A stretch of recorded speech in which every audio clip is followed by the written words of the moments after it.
Halo, assalamualaikum warahmatullahi taala wabarakatuh. Ketemu lagi di channel saya, Indra Edu. Untuk kali ini saya akan membahas materi mata pelajaran PPKN kelas 8 bab 2. Ini adalah pertemuan kedua di bab 2 tentang subbabnya tentang kedudukan dan fungsi Undang-Undang Dasar Negara Republik Indonesia tahun 1945.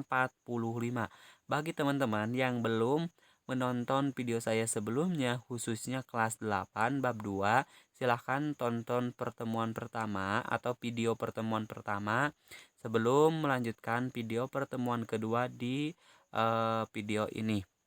Terus juga bagi teman-teman yang belum mensubscribe video ini atau channel ini, silahkan subscribe terlebih dahulu. Pembahasan dalam video ini ada dua pembahasan. Yang pertama adalah tentang kedudukan Undang-Undang Dasar Negara Republik Indonesia tahun 1945.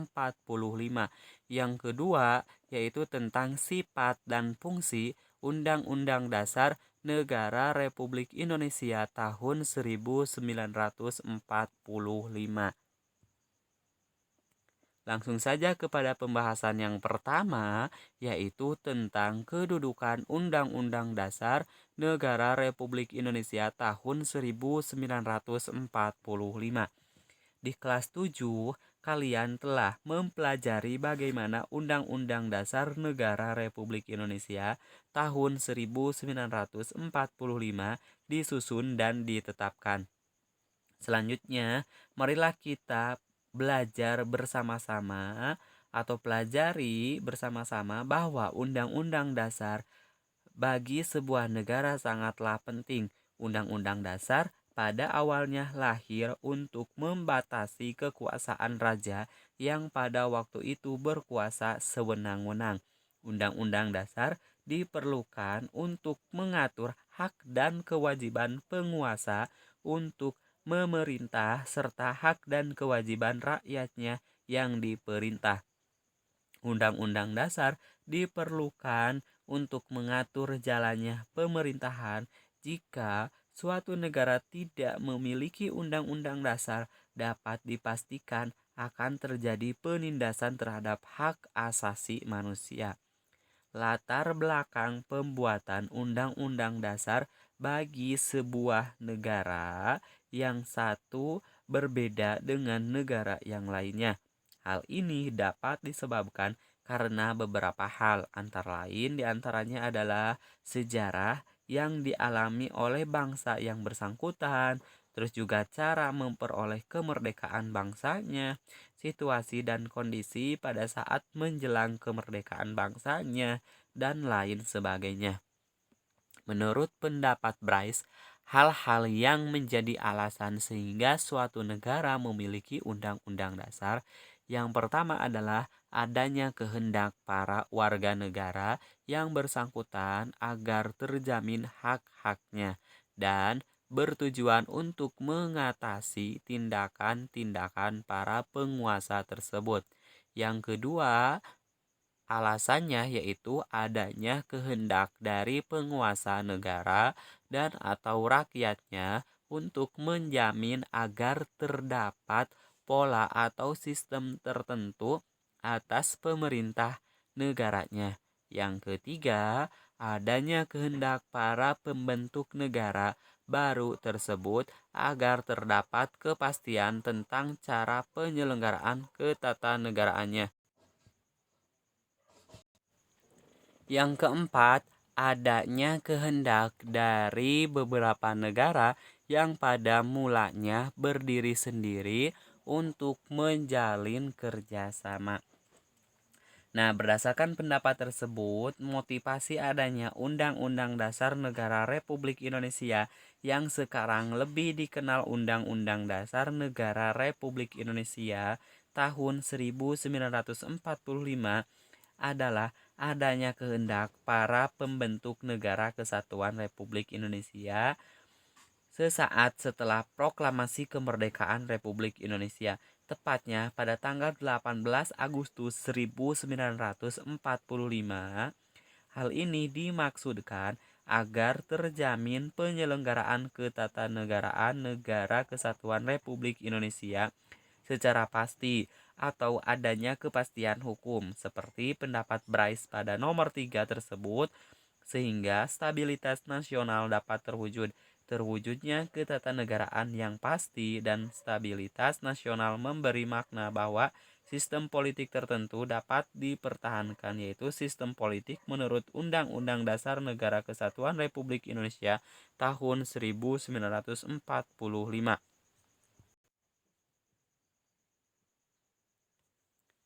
Negara Kesatuan Republik Indonesia sangatlah beruntung karena sejak tanggal 18 Agustus 1945 sudah memiliki Undang-Undang Dasar Negara Republik Indonesia tahun 1945 sebagai hukum dasar tertulis yang digunakan untuk mengatur jalannya pemerintahan negara.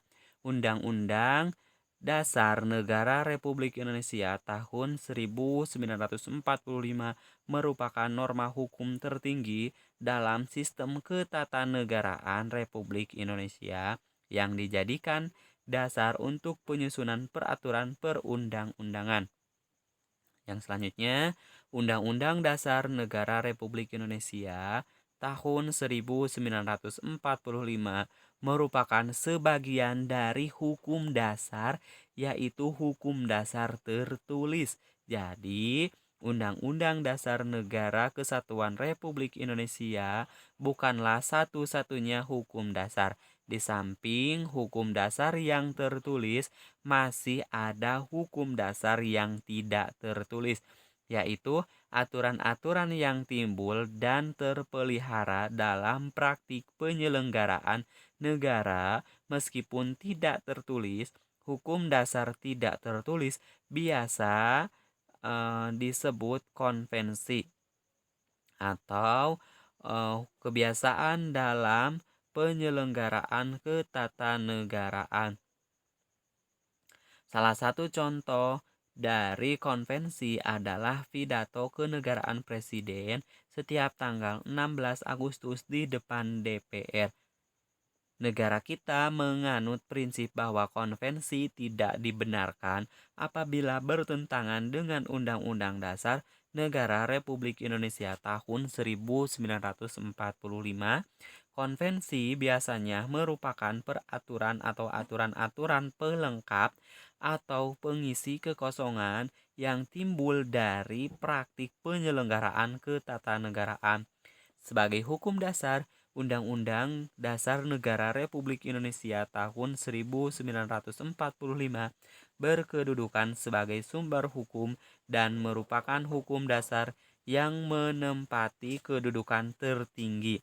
Dalam kedudukannya sebagai sumber hukum yang tertinggi, setiap peraturan perundang-undangan di bawah Undang-Undang Dasar Negara Kesatuan Republik Indonesia tahun 1945 harus berlandaskan dan bersumberkan pada Undang-Undang Dasar Negara Republik Indonesia tahun 1945. Nah, dengan demikian, Undang-Undang Dasar Negara Republik Indonesia tahun 1945 mempunyai fungsi sebagai alat kontrol, alat pengecek atau alat mengecek apakah norma hukum yang lebih rendah yang berlaku itu sesuai atau bertentangan dengan ketentuan Undang-Undang Dasar Negara Republik Indonesia tahun 1945. Sebagai hukum dasar tertinggi, segala peraturan perundang-undangan di bawah Undang-Undang Dasar Negara Republik Indonesia tahun 1945 tidak boleh bertentangan dengan Undang-Undang Dasar Negara Republik Indonesia tahun 1945.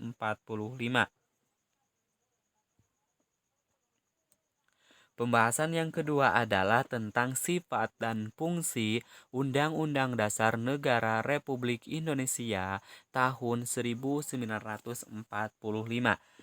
Kalian mungkin pernah mendengar kata konstitusi. Apa itu konstitusi dan apa hubungannya dengan Undang-Undang Dasar? Kalian pasti juga pernah mendengar tentang salah satu lembaga negara, yaitu Mahkamah Konstitusi. Apa itu konstitusi? Konstitusi menurut beberapa ahli memiliki arti yang lebih luas daripada undang-undang dasar. Undang-undang dasar hanya sebagian dari konstitusi, yaitu konstitusi tertulis. Sifat konstitusi dikelompokkan di antaranya konstitusi tertulis, konstitusi tidak tertulis, serta konstitusi fleksibel atau rigid. Suatu konstitusi disebut tertulis apabila konstitusi itu tertulis dalam suatu naskah yang telah diratifikasi oleh lembaga legislatif. Konstitusi tidak tertulis yaitu konstitusi yang tidak tertulis dalam suatu naskah. Nah, konstitusi yang dikatakan fleksibel atau luwes atau rigid, kaku, dapat ditinjau dari dua sudut pandang. Yang pertama adalah dilihat dari cara mengubah undang-undang dasar. Suatu undang-undang dasar dikatakan fleksibel atau luwes jika cara mengubah undang-undang dasar tidak sulit atau tidak memerlukan cara-cara yang istimewa. Tetapi jika cara mengubah undang-undang dasar itu memerlukan cara yang tidak mudah, undang-undang dasar tersebut dapat dikatakan rigid. Yang kedua adalah mudah tidaknya mengikuti perkembangan zaman. Suatu konstitusi dikatakan fleksibel apabila konstitusi tersebut dapat mengikuti perkembangan zaman.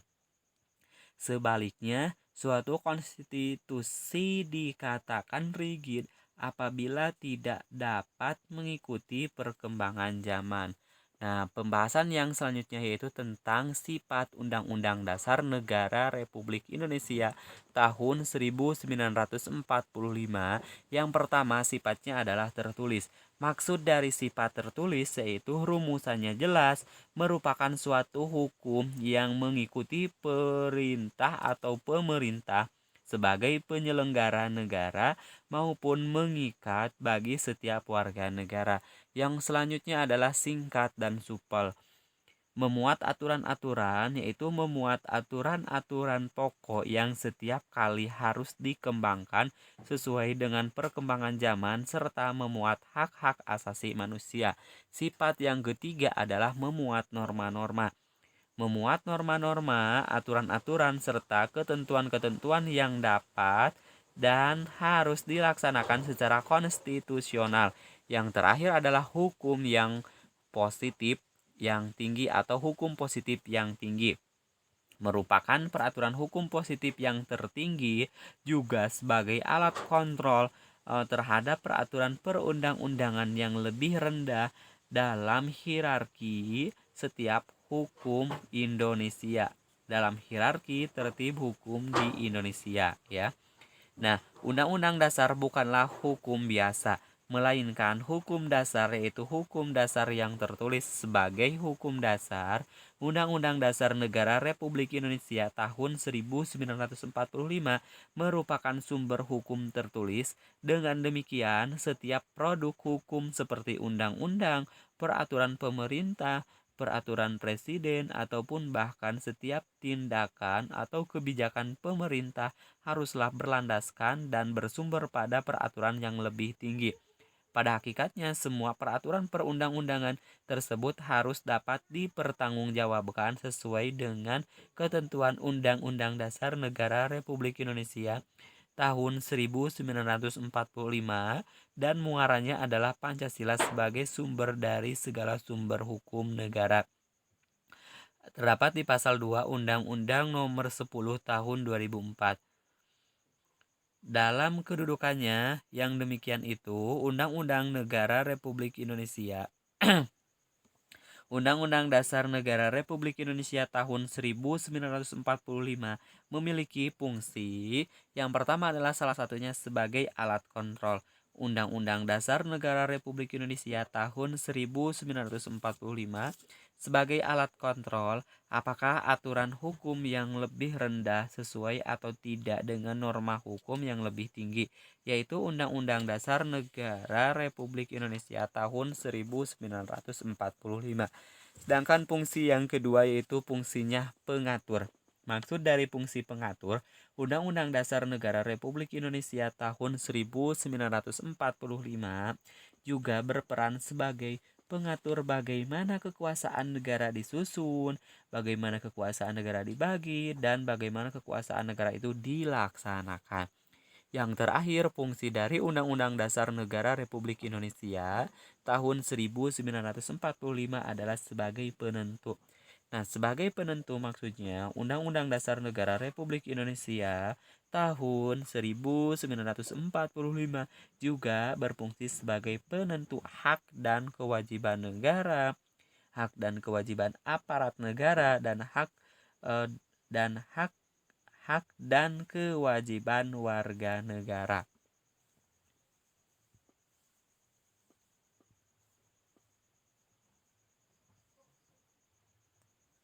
Sekian dan terima kasih. Semoga bermanfaat. Jangan lupa tekan tombol subscribe, like, atau komen. Assalamualaikum warahmatullahi wabarakatuh.